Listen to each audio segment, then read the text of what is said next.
The research keeps producing the same uncomfortable finding. Income and wealth are not the same thing, not even close. And the gap between them, between what a person earns and what a person accumulates, does not narrow reliably as income rises. In many cases, it widens. A Schwab survey found that 36% of Americans earning over $100,000 annually report living paycheck to paycheck. 1 in 3 six-figure earners cannot absorb a single month of lost income. That is not a math problem. That is not a wages problem. It is a behavioral problem, rooted in a specific set of psychological patterns that high-income earners are, in many ways, more vulnerable to than their lower-earning counterparts. And then there's the other group, the ones building real net worth on $55,000, on $70,000, on salaries that most financial content creators would describe as insufficient for serious wealth accumulation. They exist in surprisingly large numbers.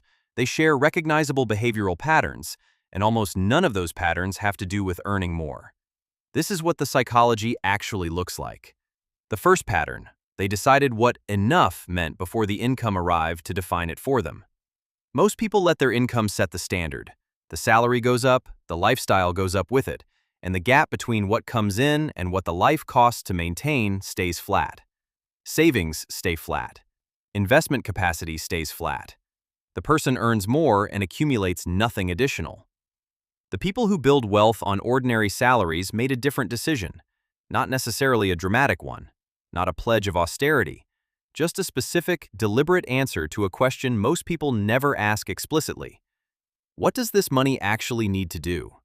The answer they gave wasn't a number that matched their income. It was a number that represented genuine sufficiency, what their life required to function well, with a specific allocation left over for building something that would eventually make the income optional. That allocation came first, before the spending decisions were made. And then the lifestyle organized itself around what remained. The gap between income and lifestyle is the only place wealth actually accumulates. These people protected the gap intentionally, before lifestyle had the opportunity to close it automatically. The second pattern, they have a deeply different relationship with visibility. This is the behavioral mechanism that most financial content never discusses directly, and it may be the most expensive invisible force in personal finance. In 2023, Princeton and University of Chicago researchers studying identity-consistent spending found that people who publicly establish a financial identity, through visible upgrades, through social disclosure, through the accumulated signals of consumption, unconsciously begin filtering spending decisions through a new question. Does this match who I said I am? The mechanism doesn't require conscious calculation. It operates below the level of deliberate decision-making. The person who has publicly established financial success doesn't consciously decide to upgrade the vacation. They feel the pull of consistency. They feel the invisible friction of appearing inconsistent with their established identity. And that friction costs money, conservatively estimated at $400 to $800 per month in identity-consistent spending, with compounding consequences that run into hundreds of thousands of dollars over a working lifetime. The people building wealth on average salaries are, almost universally, financially invisible. Not secretive, not deceptive. They simply don't broadcast the number. The people around them have a vague sense that they're responsible with money. Nobody has an actual figure. And without a figure, there's no identity to maintain, no floor to defend, no social ratchet that only moves in one direction. The financial literature calls this the Diderot Effect, the documented tendency for one visible status upgrade to create pressure across an entire lifestyle ecosystem, as each element recalibrates against the new baseline. The person who never surfaces the submarine never triggers the cascade. The third pattern, they automated the allocation decision permanently and then left it alone. There's a version of wealth building that depends on recurring discipline. Every month, the decision to save or invest has to be made again, against competing pressures that are always immediate and always reasonable. This version has a known failure rate. The research is consistent.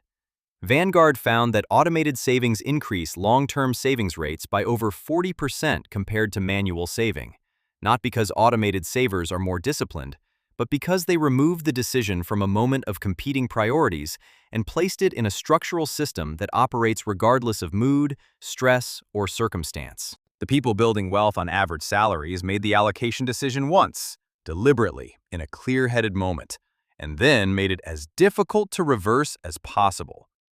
A separate account at a different institution, no debit card attached, no easy access. The money leaves before the spending decisions are made. The lifestyle adjusts to what remains. This isn't willpower, it's architecture. The difference between the person who manually saves and the person who automates isn't character, it's system design. The fourth pattern, they track the real scoreboard, not the visible one. Income is visible, net worth is not. And by their mid-30s, most people have built a clear picture of their income trajectory without building any picture at all of their net worth trajectory. These two numbers can diverge significantly and quietly. A person earning $120,000 at 38 with $45,000 in net worth is not financially ahead. They are financially behind in a way their income conceals. The income looks like security. The net worth reveals the actual position. The people building wealth on average salaries know their net worth. Not approximately, not a rough sense. The actual number, calculated regularly. Total assets minus total liabilities, including every obligation.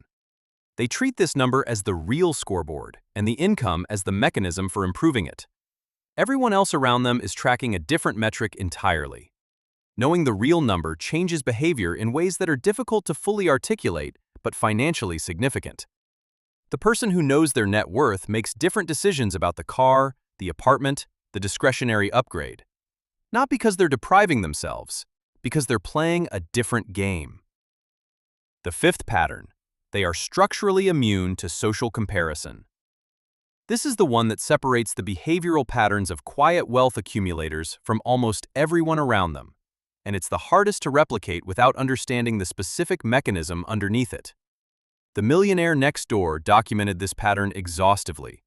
The people who built the most significant net worth on ordinary incomes shared one consistent behavioral trait. They were largely indifferent to the visible spending of people around them. Not performing restraint, not gritting their teeth through sacrifice, genuinely indifferent.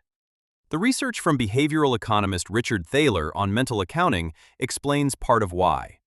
High earners who live paycheck to paycheck allocate money to a mental category called the maintenance cost of being who I said I am.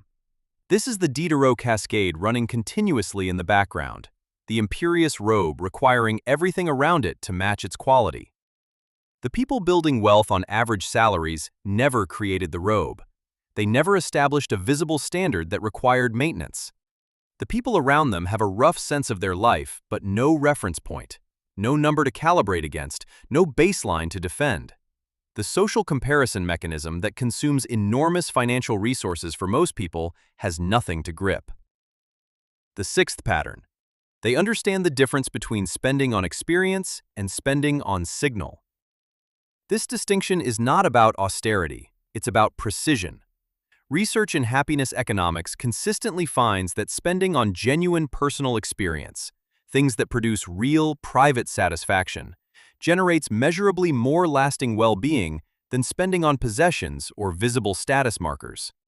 The distinction matters because most consumption in a social environment is doing something other than producing private satisfaction. It's updating other people's mental model of your position. The people building wealth on average salaries are unusually precise about which is which. They spend on what genuinely improves their private experience of daily life. They don't spend on what communicates a financial identity they need to maintain. This isn't deprivation. It often looks, from the outside, like people who have unusually good taste, who somehow get more quality of life out of less visible spending.